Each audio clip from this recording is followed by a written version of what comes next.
ॐ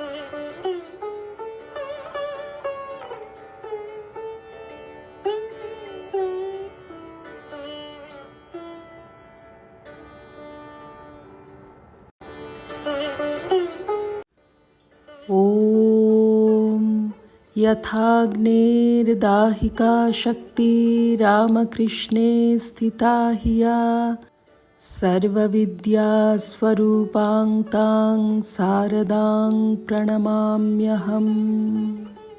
শ্রী শ্রী মায়ের কথা। সরজুবালা, 18ই শ্রাবণ 1318। বেলা পড়ে আসতে সমাগত ভক্ত মহিলাগণ শ্রী শ্রী মাকে প্রণাম করে একে একে বিদায় নিতে লাগলেন। কেহ বা আরতি দেখে যাবেন বললেন। শ্রী শ্রী মা কাপড় কেচে এসে ঠাকুরের বৈকালী ভোগ দিয়ে প্রত্যেককে প্রসাদ দিলেন। ক্রমে সন্ধ্যা হয়ে এলো। মা রাধু, মাকু প্রভৃতিকে ঠাকুর ঘরে এসে জপ করতে বসতে বললেন। তারা আসতে বিলম্ব করায় মা অসন্তোষ প্রকাশ করে বললেন, সন্ধ্যার সময় এখন এসে সব জপ টপ করবে না, কোথায় কি করছে দেখো। একটু পরে তারা এসে জপ করতে বসল।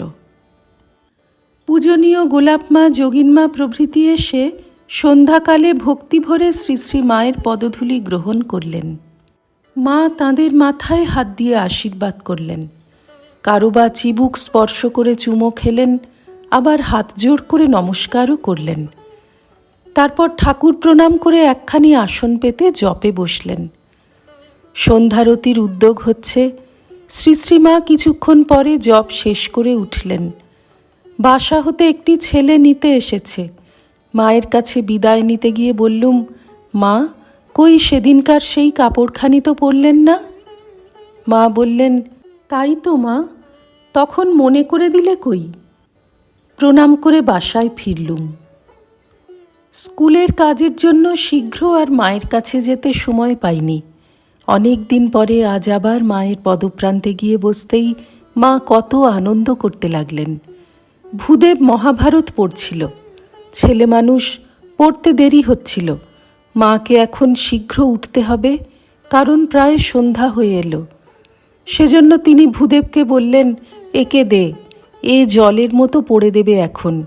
এ অধ্যায় শেষ না করে তো উঠতে পারবো না। মায়ের আদেশে মহাভারত পড়তে বসলুম। এর পূর্বে আর কখনো মায়ের কাছে পড়িনি। কেমন লজ্জা লজ্জা করতে লাগলো। যা হোক, কোনো প্রকারে অধ্যায় শেষ হলো।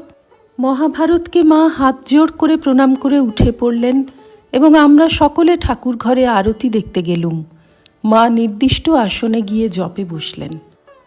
জপান্তে হরিবোল হরিবোল করে উঠে ঠাকুর প্রণাম করে সকলকে প্রসাদ দিলেন।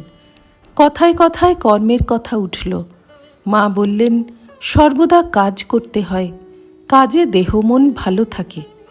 আমি যখন আগে জয়রামবাটি ছিলুম, দিনরাত কাজ করতুম, কোথাও কারো বাড়ি যেতুম না। গেলেই লোকে বলতো, ও মা, শ্যামার মেয়ের খ্যাপা জামাইয়ের সঙ্গে বিয়ে হয়েছে। ওই কথা শুনতে হবে বলে কোনোখানে যেতুম না। একবার সেখানে আমার কি অসুখই করেছিল, কিছুতেই সারে না। শেষে মা সিংহবাহিনীর দুয়ারে হত্যে দিয়ে তবে সারে। বড় জাগ্রত দেবতা। সেখানকার মাটি কৌটোয় করে রেখেছি, নিজে খাই এবং রাধুকে রোজ সেই মাটি একটু করে খেতে দিই। মায়ের বাড়ির সামনের মাঠে নানা দেশের কতকগুলো স্ত্রী পুরুষ বাস করে। নানা প্রকার কাজ করে তারা জীবিকা নির্বাহ করে।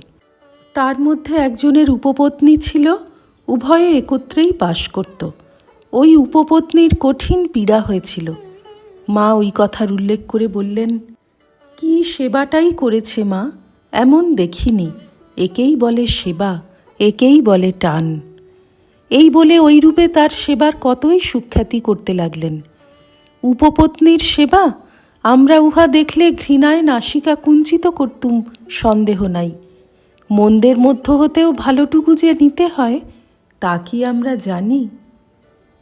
শ্রী রামকৃষ্ণার্পণমস্তু।